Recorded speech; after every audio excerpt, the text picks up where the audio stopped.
Conversations for Health, dedicated to engaging discussions with industry experts, exploring evidence-based cutting-edge research and practical tips. Our mission is to empower you with knowledge, debunk myths, and provide you with clinical insights. This podcast is provided as an educational resource for healthcare practitioners only. This podcast represents the views and opinions of the host and their guests and does not represent the views or opinions of Designs for Health, Inc. This podcast does not constitute medical advice. The statements contained in this podcast have not been evaluated by the Food and Drug Administration. Any products mentioned are not intended to diagnose, treat, cure, or prevent any disease.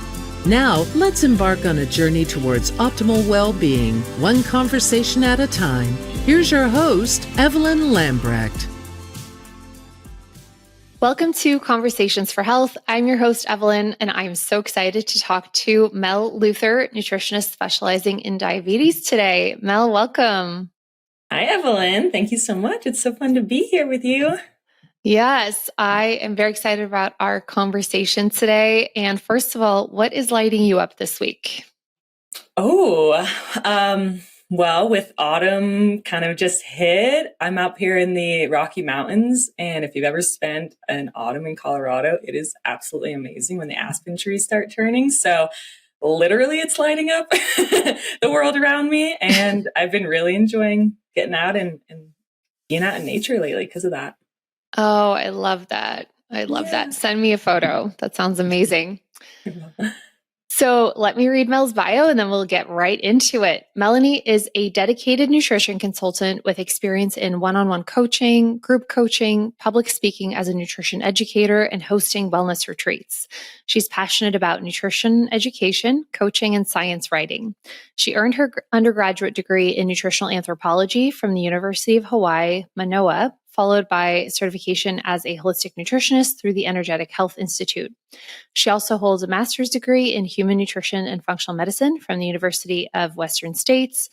And her diverse background includes working in integrative nutrition and pharmacy centers, cardiac rehabilitation programs, and contributing to the writing and educational platforms at Designs for Health. Yeah. Amazing. So Mel, you are currently working in cardiac rehab as a nutritionist, and you also have your own nutrition practice focusing on blood sugar management. So I'm curious, how did you get into nutrition and what's your story? Yeah, well, I feel like pretty similar to anybody else who ends up getting into the functional medicine field or just any sort of alternative health field. It usually stems from having something happen in your own personal life that then conventional medicine kind of fails to help you with. And then you end up finding health and well-being through other alternatives. So, for me, when I was a kid, I grew up with really bad asthma and really bad digestive issues, which kind of affected me a lot being a young athlete. And, I was just pretty much treated with like over-the-counters and some pharmaceuticals. And I grew up on a standard American diet. So then as I grew up in my late teens, early 20s, I started getting really into yoga. So like Kundalini yoga, and it introduced me to a whole approach to thinking about how I ate, and vegetarianism is a big part of like Indian culture and part of yoga. So I kind of just started to learn about that and implemented those changes, and I saw improvements in my health. And I think that's really when I started being like, oh, wow, diet and nutrition have a really big part. And so I kind of just kept going down that track. And then, kind of to get into the blood sugar aspect, years later, actually, while I was in my master's, I started having ovarian issues, which are kind of common in a lot of women within the reproductive years. And medical or Western medicine just really couldn't give me any answers. They actually ended up checking my fasting blood sugar, which makes a lot of sense. And they were like, everything looks fine.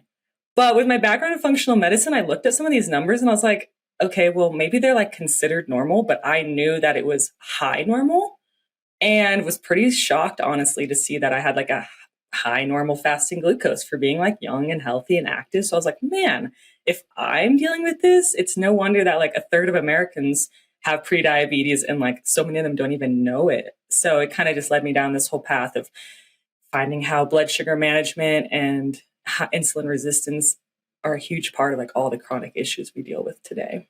Yeah, very interesting. And I'm super fascinated by your studies in undergrad in nutritional anthropology. I know one other person who studied that, and I just find it so interesting. Like, you must look through the world, or you must look at the world through a very different lens. So I'm curious, what got you interested in that, and what did you learn through that? I fell in love with anthropology in my undergrad years.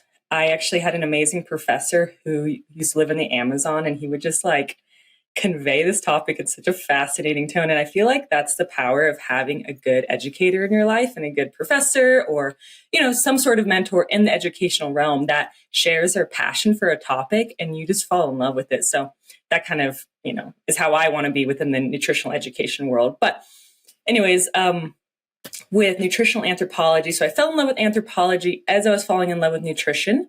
So I kind of found that subsect of nutritional anthropology and studying different people around the world, how people live differently, how people have different views of health. So you can't just approach everyone the same way when you want to talk to them about what to eat and how to live and lifestyle factors.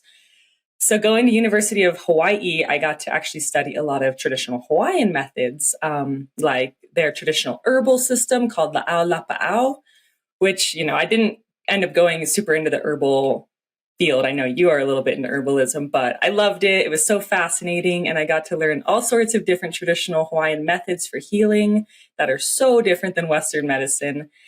And for example, one of the days in my La'au Lapa'au class, our professor took us to the beach and he's like, this is one of the traditional Hawaiian healing methods where we all dug holes and we got buried in the sand up to our neck for like 2 hours. He's like, this is what they would do. It's, you know, grounding, right? Is essentially what we were doing at the beach.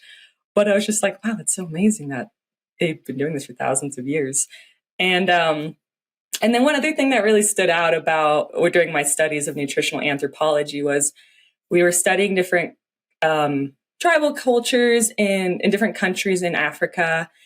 And I remember learning that there was a certain group of people that they wouldn't eat food made by anybody they didn't know, which is really fascinating, right? So when you compare that to America, you think about how like most of the food people eat comes from people they don't know, whether it's like in the grocery store, anything you buy off the shelf, you have no idea who made that. A lot of times it wasn't even made by a person, it was made in a factory.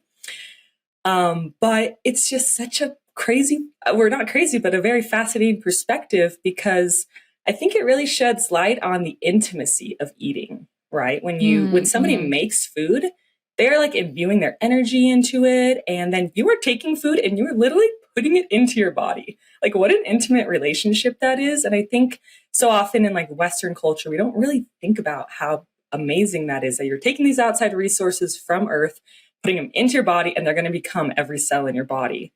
So yeah, I thought that was amazing. So those are some things I learned in my nutritional anthropology studies over the years.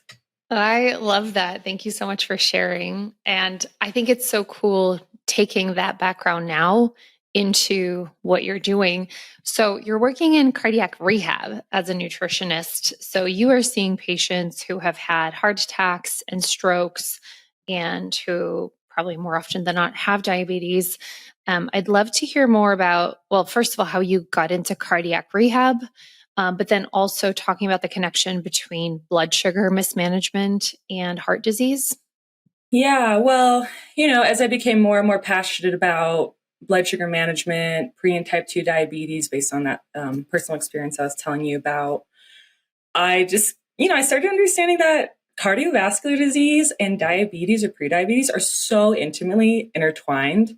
Like one study at least showed that 73% of people who have myocardial infarctions or heart attacks have dysregulated blood sugar levels. And that about half of people who end up having heart attacks have diabetes. So we know that there's a huge, huge connection there. But yeah, I think that's one reason that, you know, they hired me and wanted me to be a part of the team at this cardiac rehab center is just because I see that connection and they know that diabetes and blood sugar management are so important and underlie cardiovascular disease. And that so many of the people we work with deal with both. Because, you know, if you're diabetic, some statistics show that you have a 2 to 4 times higher risk of having a cardiovascular disease of some sort or an event.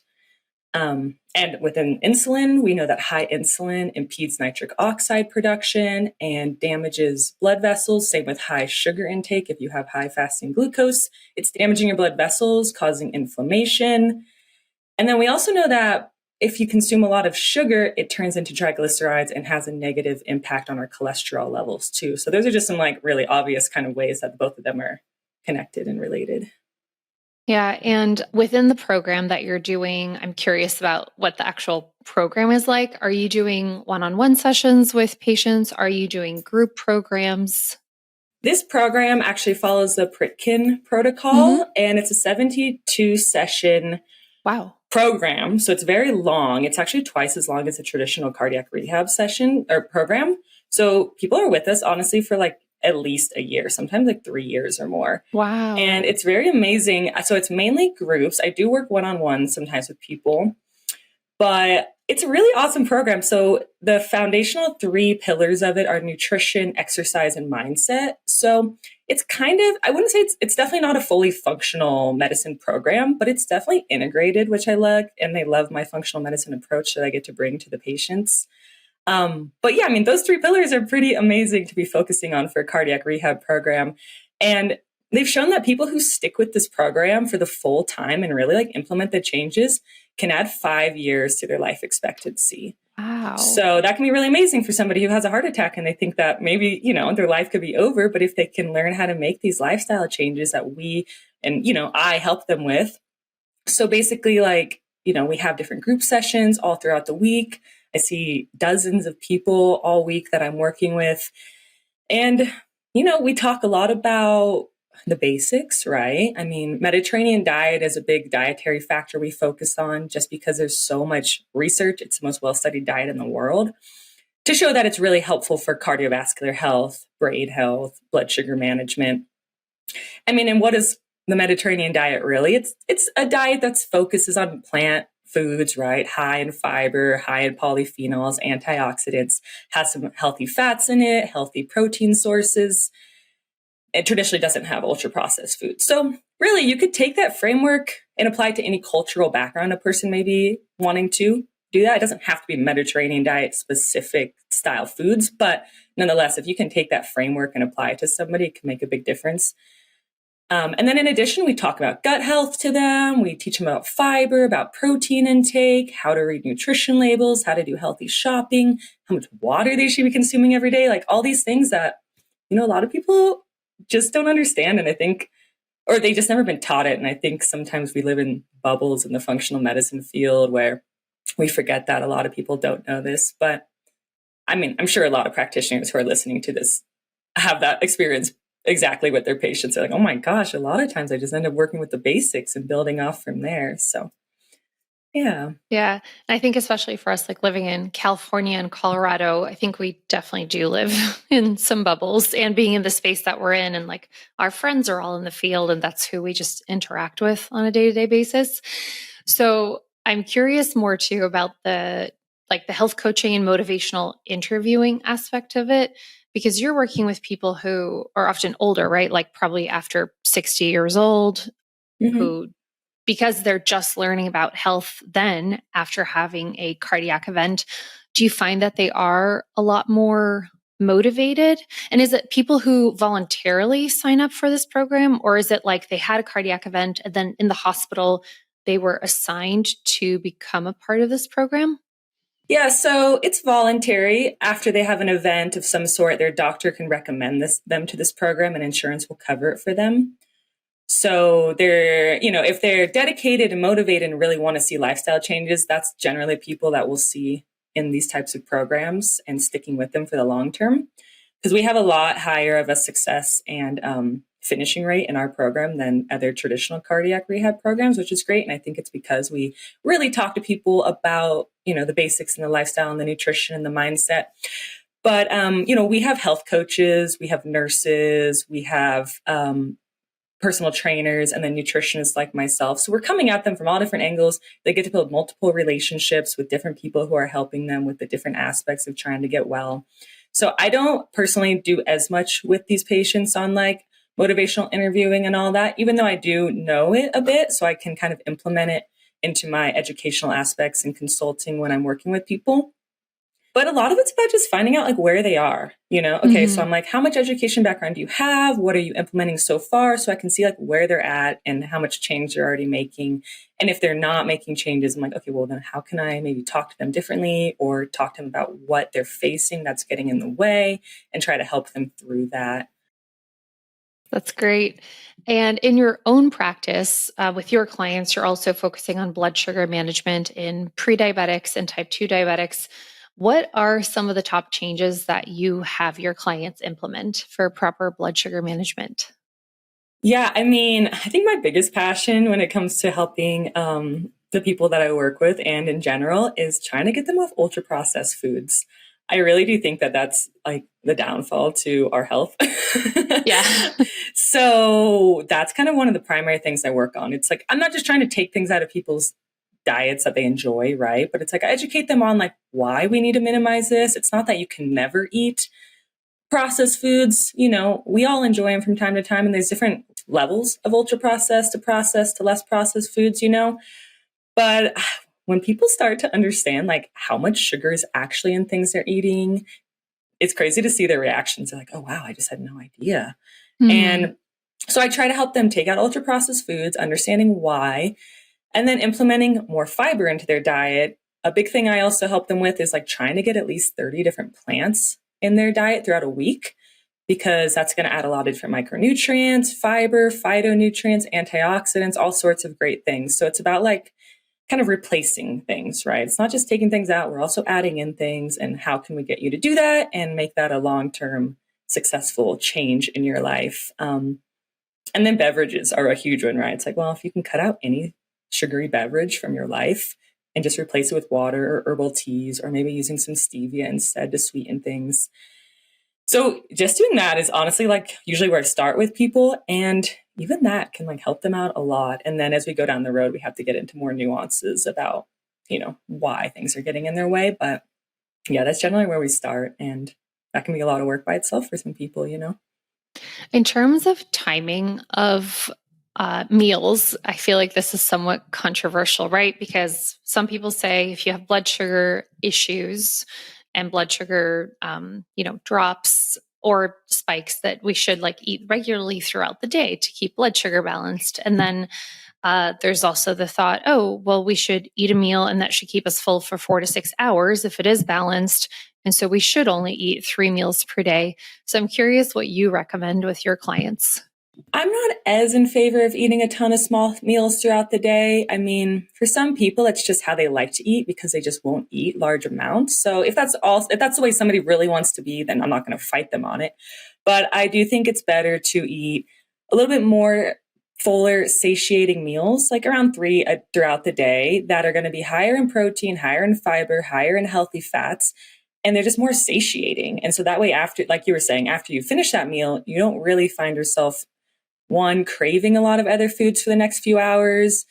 And yeah, and then that's going to help stabilize blood sugar levels. So if you're just having 3 larger meals, but they're higher in protein, fiber, and fats instead of more refined or starchy carbs, then you're not going to be having these big spikes and drops that are, the big thing that we're really trying to work on, right, is stabilizing blood sugar levels. So yeah. And then, whatever. Sometimes people want little snacks throughout the day or whatever it could be. And I say, hey, handful of nuts, that's fine. Or like have a piece of fruit, apples with some almond butter on it. Like those are okay to have. I don't think snacks are like, they've become a huge part of American culture to have snacks, Yes. which is like, traditionally humans didn't really snack on things. We just ate when we could eat. But yeah, the whole snack culture is kind of funny, honestly. Snack culture and treat culture. Yeah. Yeah, exactly. I'd also love to talk about some nutrients that play an important role in blood sugar management. Everyone talks about chromium and magnesium. So I'd love for you to maybe share a little bit about those, if you use them, at what doses, but also what else? What other nutrients are you using in your practice with people? Yeah, it's true. I mean, chromium is a big one. We know it's needed for glucose factor and glucose metabolism. Magnesium, we all hear about it. It's true. Those are great. And I will use those kind of in like a blood sugar stabilizing supplement, like ones that Designs for Health makes, I actually really like. But my passion is really more in like the B vitamins, because I feel like they're so underrated. People do not talk about them nearly as much because they're kind of, I don't know, they're kind of nuanced, and they're found in so many different foods, and they're just called the B complex. So people just kind of like don't always dive into what the details of it are. But if it's okay, I'll kind of go through some of the important ones and talk about why I think they're so important. Now, there's another pillar that I know we have kind of talked about and wanted to bring up, but that's the whole mental health side. So I will kind of tie them into like the triad that I really focus on a lot, which is like the cardiovascular disease, diabetes, and mental health, because those three are so intertwined too. And so that's why I focus and love to educate and make sure people are getting enough of these B vitamins, because they support all three of that triangle. Absolutely. So vitamin B1 thiamine is really important. So the RDA for thiamine is just 1 milligram a day, but we find that if people take 100 to 300 milligrams a day for a therapeutic dose, it can really help with blood sugar metabolism and even mental health, because thiamine is needed to metabolize the carbohydrates that we eat, the fat that we eat, and then the protein and amino acids so that they can be used by the mitochondria for energy, right? Thiamine's also been seen to help with glycation. So a lot of practitioners and people out there, I'm sure, are aware of like AGEs, right? Advanced glycation end products. Well, thiamine plays a role in DNA glycation. And so we see with diabetics who have low levels of thiamine that they actually might have more glycation. And one study showed that if you give people thiamine for 5 months, it can actually reduce some of the DNA glycation in their body. So it can be really powerful for that. Yeah. Thiamine also plays a role in nerve and muscle function. So like for diabetic neuropathy, thiamine can be helpful. And then there's been some studies that show thiamine in conjunction with taking an SSRI has actually shown to increase the efficacy of the SSRIs and make them actually work a little bit quicker than like 2 to 3 weeks, they start seeing benefits as opposed to like 5 or 6 weeks later. So interesting. I haven't heard that before. Yeah, it's really fascinating. So it's like, just taking thiamine by itself, is that really going to solve all your issues? No, but like every nutrient in the body works. Well, they all work together, right? We're just like this big musical, orchestra inside, and all these B vitamins, they help each other and other vitamins and minerals. So thiamine's an amazing one. And I think people don't think about it very often. Riboflavin, I don't go quite as much into because it's just people aren't really often that low in it because it's so ubiquitous in our diet, but it is important. But I'd like to talk a little bit more about niacin. So niacin is B3. The RDA is 16 milligrams a day. But most often people will take niacin to help with cholesterol metabolism, right? So it's almost used as like a nutraceutical in a sense to help with lowering LDL and raising HDL. And we'll see that with about 50 milligrams or higher you have to take to start getting those benefits. Now, the issue with niacin that a lot of people don't like is the niacin flush, right? So once you start hitting that 50 milligrams or higher, people kind of get that uncomfortable feeling. It's basically all these prostaglandins opening up to your blood and your skin. And so all the blood is like rushing to your skin. Now, at these like lower doses, it's not harmful, right? It's just uncomfortable. At super high doses, maybe it's something more to think about. But when you're just taking it enough for some cholesterol metabolism, it's fine if people are willing to deal with it. The issue is that there's different forms of niacin, right? Just like with every vitamin. And so the forms of niacin, like nicotinic acid, that are the most helpful for cholesterol also cause the most flushing. So if people want to end up taking the niacin forms that don't cause as much flushing, like niacinamide or nicotinamide or the inositol form, then they're honestly just not going to get the same cholesterol metabolism effects. So you kind of got to, decide how you feel about it and based on the forms. And then in addition, niacin has also been shown to help with some depression symptoms. So just at like 40 milligrams-ish or more is kind of where some of the studies have seen some benefits. That's probably because niacin plays into NAD+, which has a role in dopamine production. And so that could be the pathway. We're not totally sure why it seems to help, but that's one hypothesis. And then with niacin too, we know that tryptophan can be turned into niacin in the body, right? Which is great. So if your patients are eating a good quality protein diet, they might be getting all their niacin through that. But just like we said earlier, all nutrients work intricately together, right? So if somebody's actually low in riboflavin, B6, or iron, they can't really convert tryptophan to niacin. So it's important to make sure that people have their full B vitamin and all their nutrients met, right? Iron's a huge one. Now, something else to keep in mind with niacin is that if people are taking really high doses, like 1,000 milligrams or up, it's been shown to actually cause insulin resistance in mouse models. And then we see it in some human studies too. So but that's a crazy high dose, right? The RDA is 16 milligrams. I mean, do we really need to be taking 1,000 milligrams? Probably not. So I would actually, I would say that we definitely shouldn't be taking that high of doses. Now, let's talk about vitamin B6 a little bit, which is pyridoxine. So that comes mainly in the form of pyridoxine 5' phosphate, right? So we'll see that in like all the good quality vitamins and B supreme and all that. The RDA for that is just 1.3 milligrams. But we also see like a therapeutic dose of around 50 milligrams is very beneficial for people. So about 50 milligrams a day has also been shown to help with depression and some anxiety symptoms, which makes a lot of sense, right? Because if you've learned about B6 at all, the main thing that you usually hear about is how it's a precursor to serotonin, dopamine, melatonin, GABA. So we know it plays a super important role in neurotransmitter production. But it also helps with the metabolism of glucose and fatty acids and proteins once again. So there's that like combination, right? We can see it plays a role in mental health and blood sugar management right there. In addition, vitamin B6, if people are deficient in it, they have a certain neuropathy that's almost identical to diabetic neuropathy. So, when you're like looking at what does a vitamin do in the body, when you can look at what the deficiency symptoms are, it can tell you a lot about what that vitamin helps with, right? It's like, if you don't have this, but you give your body it, then that's what it's going to work on. So I always tell people, like, if you're not sure what a vitamin does, look at what the lack of it does, and that can tell you. And then homocysteine, right? I mean, as practitioners, we know homocysteine is a big role player in cardiovascular disease and diabetes.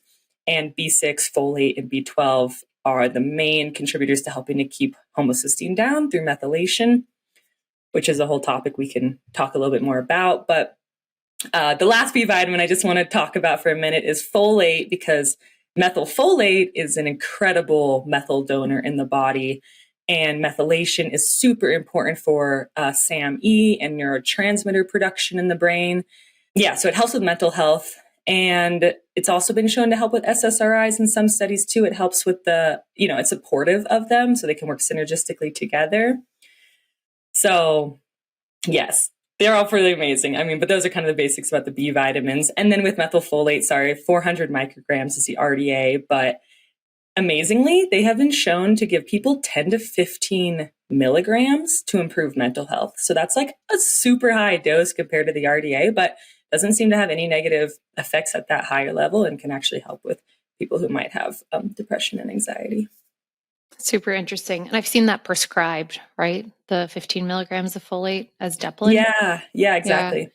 I think this would be a good time to talk about some nutrient depletions. So I know that you worked at Pharmaca, the integrative pharmacy, and you worked with people who were taking medications. And you also worked on the Designs for Health drug nutrient depletion and interaction checker, which we've mentioned a few times, which is an amazing resource available to practitioners. And I've already received great feedback from the practitioners I work with in San Diego. So I'm very excited that you were part of that project. So what are some of the top medications that you see that deplete some of these nutrients? Yeah, I worked at an integrative pharmacy and then on the DNIC, for Designs for Health. So it's pretty amazing. Like metformin, which is the number one drug for blood sugar management, right? For diabetes, we have seen it impedes B12 absorption a little bit, which is also an important methyl donor. So that can have big downstream effects on energy level and all sorts of things. Statins, I mean, we're all pretty much aware at this point that it depletes CoQ10. So we always have to make sure that that's being supplemented alongside for long-term health. Another one is gabapentin, which I know people use for like all sorts of off-brand or off-label uses like pain management and stuff, but it's shown to deplete some biotin as well as B6. And we just talked about all the important things B6 does, right? So that could be a big deal if somebody's not sleeping well, if they're taking gabapentin, if they're having low mood, all sorts of things. And then biotin, classically we know it as like hair, skin, and nails, but it does so many other things as well. And then, we can talk about GLP-1s for a second on this. I mean, they, I think there's still so much research coming out about GLP-1s. And I know that there's some talk that maybe they inhibit vitamin D a little bit. I think we're still trying to figure out exactly how or why that happens. But the big thing with GLP-1s is that because they just lower people's appetite so much, people just end up eating less in general. And that can put you at risk for every nutrient deficiency, right? If you're just like only eating 1,000 or 1,500 calories a day in some cases, and you're not eating enough protein and you're just not eating a lot of nutrient dense foods. So I recommend, or, I would say that if you have patients who are on GLP-1s, just make sure they're on a really good multivitamin, maybe taking some really high quality protein powder with leucine, maybe like a good whey protein powder to support muscle mass, because we do know GLP-1s can lead to loss of muscle mass. And then having good collagen in there too can also just support all the processes in the body. So, and in the cardiac rehab program, I assume that you are working with a lot of patients who are probably on GLP-1 medications, right? Yeah, some of them are. I mean, I would say a lot more of them are on metformin or like ACE inhibitors for blood pressure.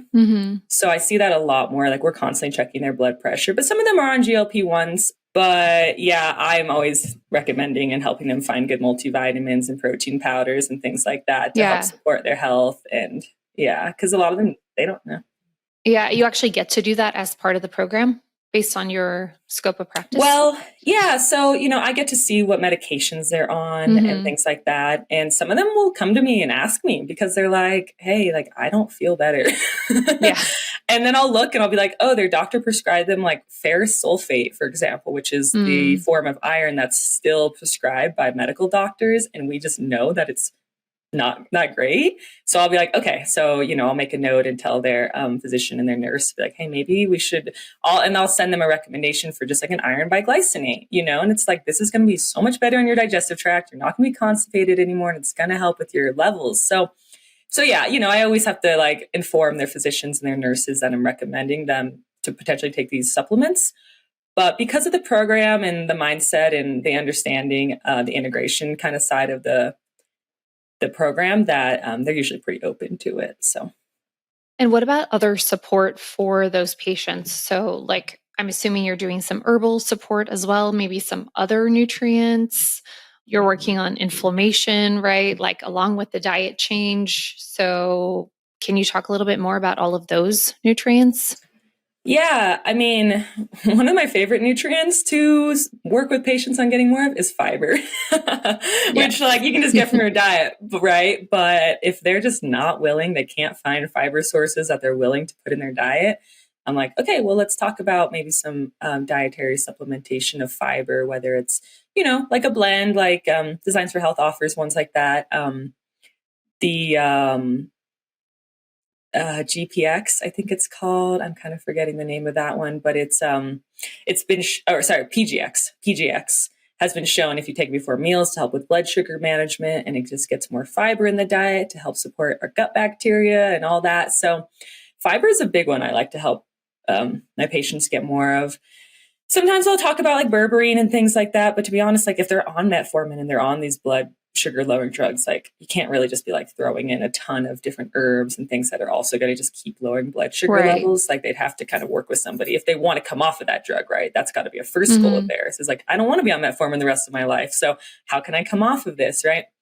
And in my private practice, that's what I deal with because, that's who's coming to see a private nutritionist, is somebody who wants that life or that long-term goal of getting off of drugs. But sometimes in these programs, it's not a primary goal, but I'll educate them on it. And I'll be like, look, you can, if you want to come off these drugs over time, you probably can, right? I mean, I'm not gonna make any promises, but like if you work with all of the different support systems and you want to, like we could help you in that direction.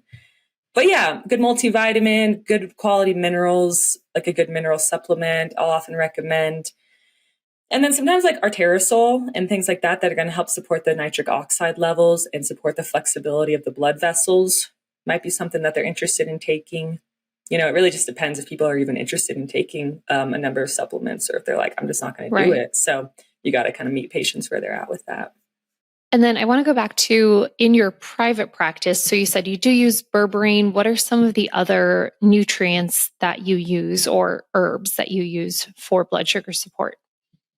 So in my private practice, when I'm working with blood sugar management, I do recommend people potentially taking berberine. I think that it's been shown in a lot of studies to be very helpful. As far as like non-pharmaceutical interventions, berberine is potentially the most powerful as far as herbs and like nutraceuticals, I guess you could call it. So, yes, if they're trying to come off of metformin, or if they're in the earlier phases and they're not on a drug yet, I recommend like, hey, start taking metformin throughout the day before meals, because it can really help with reducing your blood sugar spikes if you're going to have a carbohydrate rich meal. Chromium, magnesium. I mean, that's why I just think everybody should be on a multivitamin, honestly, because then they're going to get their nice array of B vitamins. They're going to get magnesium. They're going to get chromium. They're going to get all these little micronutrients that are needed to support blood vessels and glucose metabolism. So that's a big one. I mean, I'm not as much of an herbalist. Sometimes I wish I knew about herbs more, but I know ginseng, American ginseng can be very helpful. So those are kind of main ones. And then, like I said, the fiber is going to be something I focus on a lot, and just trying to help them get more fiber in their diet to support slower release of sugar. Absolutely. I want to go back to the blood sugar and mental health aspect. I loved how you explained all the connections with the B vitamins. Let's also talk about the connection between stress and sleep, or lack of sleep, and blood sugar. Yeah. So blood sugar and mental health. Well, we know that it's like a two-way street, right? So people who have depression and anxiety are actually shown to have higher risk of having diabetes or prediabetes, and people who have diabetes are at higher risk of having mental health issues. So it's not like really that one's causing the other, and we don't really know like what's causing what. We just know that there's a positive correlation between the two. But some studies have shown that depression is 2 times higher in diabetics than in people who have healthy blood sugar levels. So that's pretty dang high. Yeah. And why is that? Well, we can kind of think about different things. Like if you're depressed, for example, or anxious a lot, you're more likely to kind of be eating unhealthy foods because you're just seeking kind of like the high you can get from like eating carbohydrate rich, sugar rich, fatty foods, right? And if you're not feeling good about life and yourself, you're not going to like spend the extra time to like make a home cooked, make amazing, satiating salad and things like that, right? You're just going to kind of reach for more easy, exciting foods. We know that inflammation underlies, if there's inflammation in both of these conditions, right? And that's something to think about. Nutrient deficiencies. We just talked about all these B vitamins and nutrients that support mental health and blood sugar. So if you're low in those, whichever one's manifesting first, the other one has a high chance of following it. And then we see that with certain food additives, those can impact our well-being and our mental health. So I think that there's still a lot of research to come out on that, but I think that that'll come out a lot more in the years to come if more research and money is put into understanding those.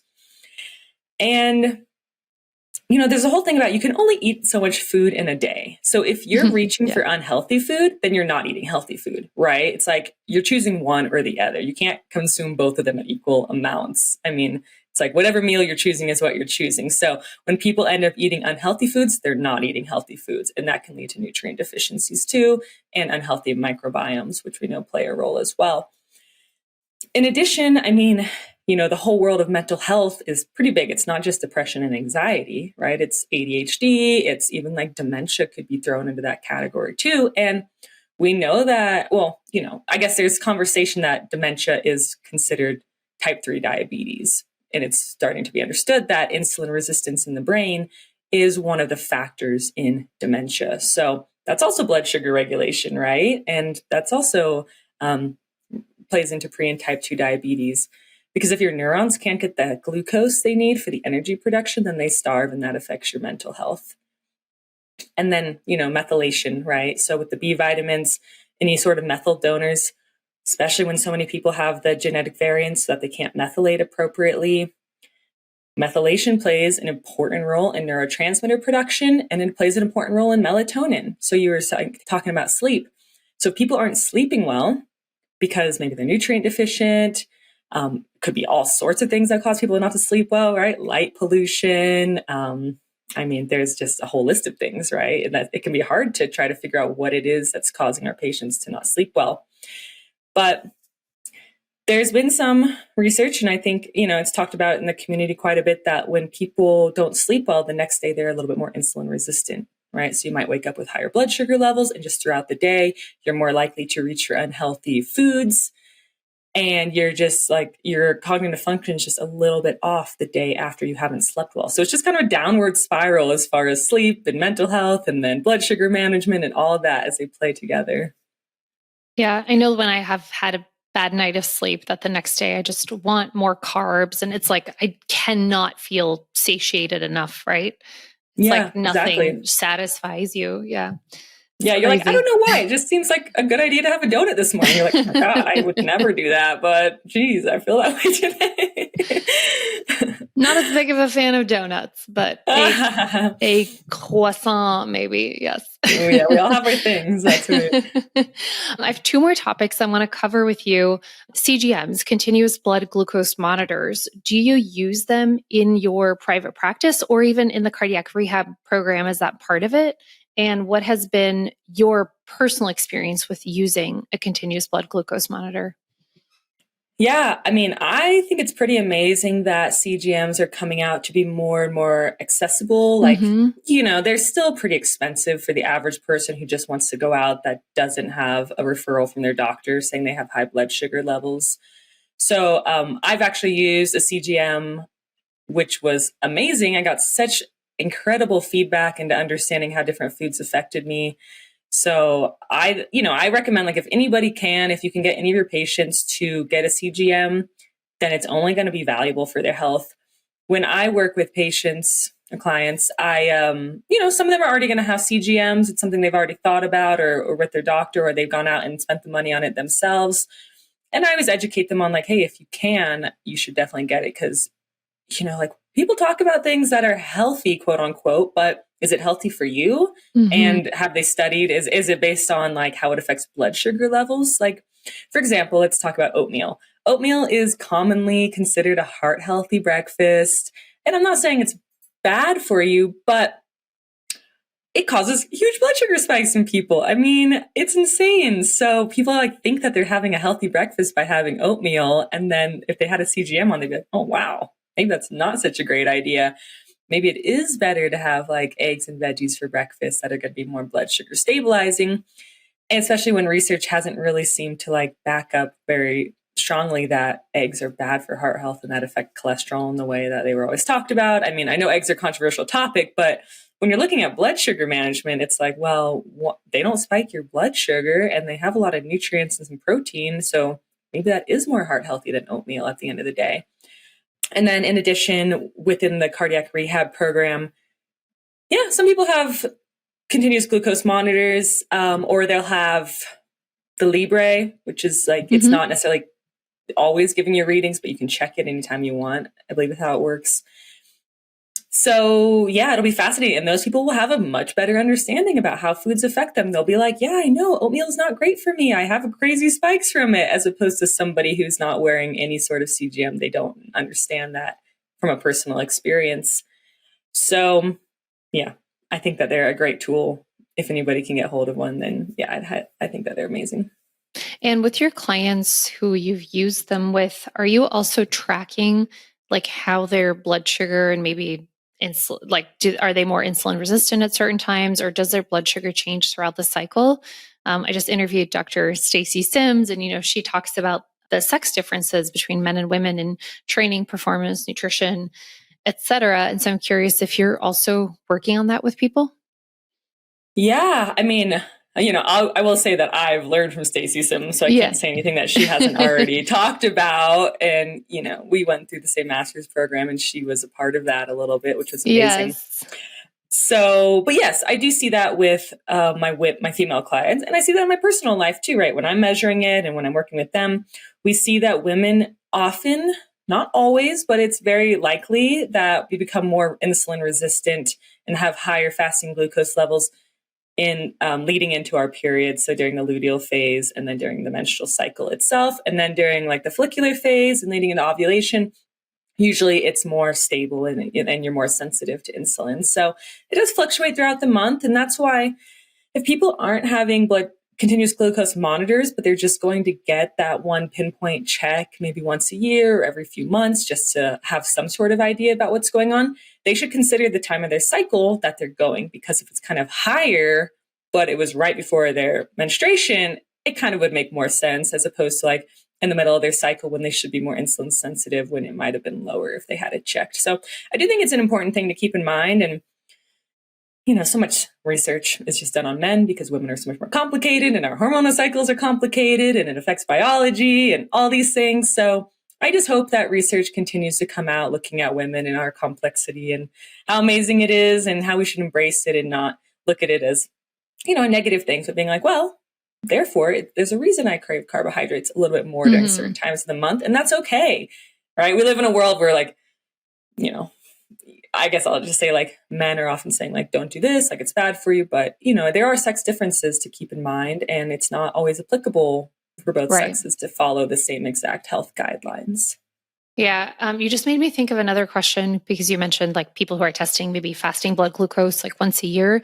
When you are either ordering lab work or requesting lab work from a client, I'm curious, aside from fasting blood glucose, I'm sure you're looking at insulin, hemoglobin A1C. Are you looking at C-peptide? Are there any other ones that you really like to look at in your clients? I mean, yeah, it's great. The more information we have about people, the better. So if hemoglobin A1C is high, that just says a lot about, the 2 to 3 month average of how much sugar they're intaking. So it's definitely a great piece of data. However, sometimes people have low or normal hemoglobin A1Cs, even though their blood sugar isn't actually all that stable. There's different theories about, well, people's red blood cells have shorter lives, then they're not going to glycate as much. And so it shows like a higher hemoglobin A1C in people who have like longer living red blood cells. So that can kind of skew information a little bit. Which is pretty fascinating. Yeah. And then, in the functional medicine field, we are pretty aware that measuring insulin is super important, right? Because people can have totally normal blood glucose levels, but super high insulin. And that's keeping their blood glucose in a normal range because the pancreas is just working so hard to maintain that level. So yes, I think getting an insulin reading is super important because I remember one of my first patients before we'd even looked at tests, they were like, yeah, my friend was, they had put like a continuous glucose monitor on him or something. I can't remember what the little experiment they did was, but he's like, my blood sugar was just so stable. It was insane. I could eat whatever sugary thing I wanted and my blood sugar never spiked. And I was like, that doesn't seem right. And I was like, oh man, it's probably because your insulin is really high. That is just like constantly pulling the sugar out of the blood and keeping it very stable. As opposed to if people don't have quite as much insulin, they're going to see a little bit more range in their blood sugar, but then it'll come back down and like stay more stable, right? But it's like that intricate relationship between insulin and glucose is a really important one to understand when we want to truly understand our patients. Yeah. Let's talk about PCOS just to wrap it up. I'm sure you see PCOS quite a bit in your practice, and you told me that you wrote your capstone paper for your master's on inositol in PCOS. So I'd love to hear a little more about that. Yeah, totally. Capstones for masters. Yeah, that was a fun experience. Oh my goodness. I still have nightmares about that. Well, it was fun. It's fun to look back and be like, wow, look at this paper I wrote. It was amazing. Right. But that was actually kind of around the time where I was saying I was having ovarian issues and I thought maybe I was PCOS. So I became really interested in the topic and that kind of led me into wanting to do my capstone about it. But basically, PCOS, for people who work with PCOS patients, it's basically characterized by anovulation, amenorrhea, hyperandrogenism, and cysts. So like a woman has to have 3 of those 4 to be considered PCOS. So even though it's called polycystic ovarian syndrome, you don't actually always have to have cysts to be considered to have PCOS. But the thing about PCOS is that it's kind of, you can consider it like a symptom that this woman is dealing with metabolic syndrome in some way, shape, or form, because insulin resistance is a huge underlying factor in PCOS. I mean, it's not there 100% of the time, but it is very common. And there's also actually a huge connection between mental health, lowered mental health, and PCOS, right? And that makes sense if we're seeing metabolic syndrome and insulin resistance and glucose dysregulation and all this. it's going to affect mental health. And then obviously the ovaries can sometimes get affected by that, and it can come out as PCOS and even fertility issues, right? So now inositol is a natural compound that our bodies make endogenously. But we find that when women have PCOS, they have much lower levels of endogenous inositol. So supplementing with it, there's a bunch of different stereoisomer forms, but myoinositol and dechirioinositol have kind of stood out to be the most impactful. So like if you're going to supplement with it, those are pretty much the only two forms you'll even really find on the market. But that's because they're the two that have been studied and shown to help.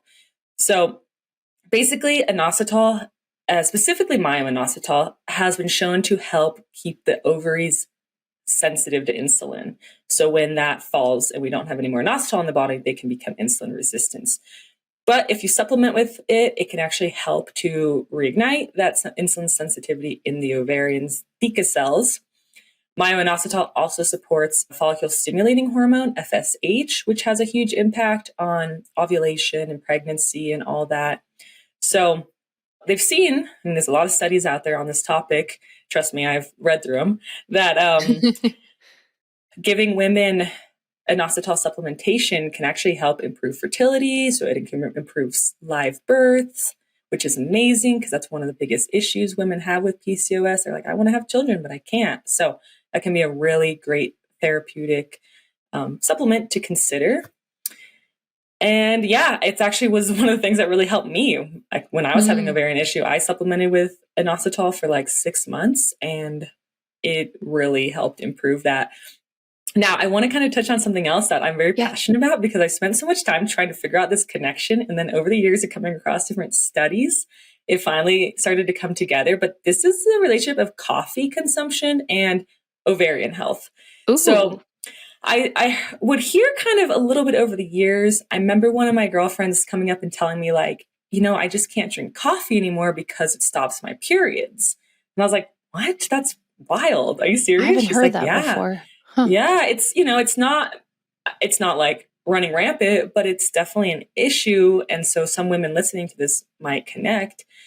So she said she'd have decaf and she wouldn't have these issues. So then I kind of started hearing that a little bit over the years from different women. And then I noticed that when I would drink coffee, my ovarian pain would flare up. And I started to realize like, oh, when I'm drinking a lot of coffee is when I'm having this pain. And then I came across a study that showed that caffeine reduces inositol levels in the ovarian theca cells. Whoa. So I was like, oh, wow, that's amazing. So that's kind of the connection, is that if you kind of cut out coffee and you increase the inositol levels, then you can kind of help reheal the ovarian theca cells. So I thought that's fascinating. I haven't seen a direct study on that, but I'd be curious to kind of keep diving down that rabbit hole. And if any women are dealing with that or anybody in your practices, then something to keep in mind. Very interesting. I have never heard that before. Interesting. Yeah. And some people say it could be because a lot of coffee is sprayed with pesticides and things like that too. So there could be multiple pathways going on, but the whole inositol connection was kind of interesting to learn about. And are you using inositol in your clients who don't have PCOS as well, just for the blood sugar and insulin part?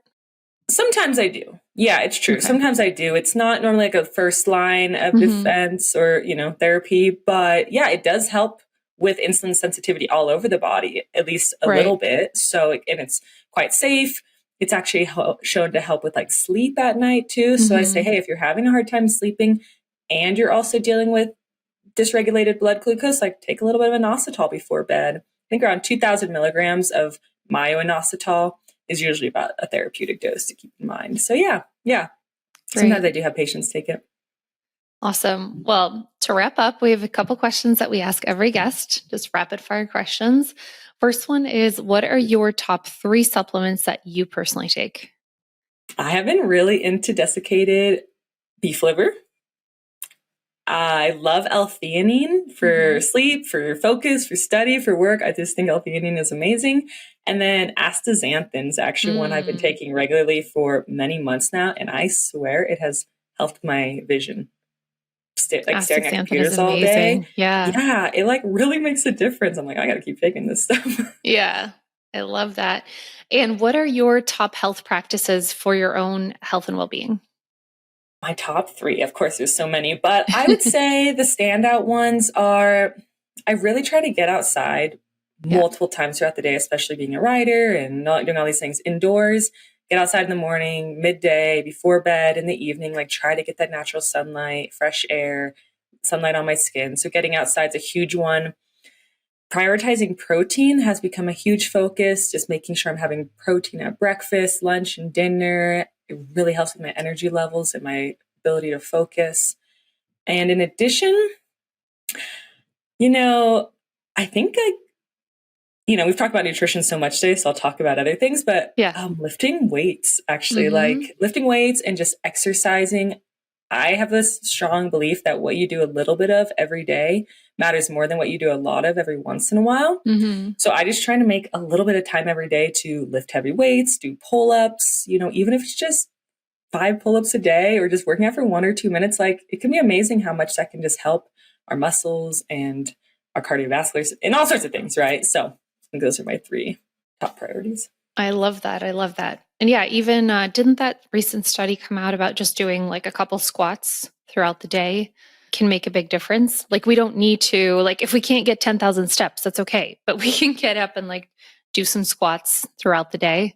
Yeah, I think Dr. Rhonda Patrick is who I heard that one through. And she was sharing a study that showed that doing squats can be even more beneficial to help manage blood glucose levels than going on a walk even. Yeah, I mean, don't quote me exactly, but I think that was kind of what it was saying. But yeah, doing standing squats is amazing. If you can't get outside, if it's a cold winter day, get those squats in. Yeah, love it. And then final question for you. What is something that you've changed your mind about through your years in practice?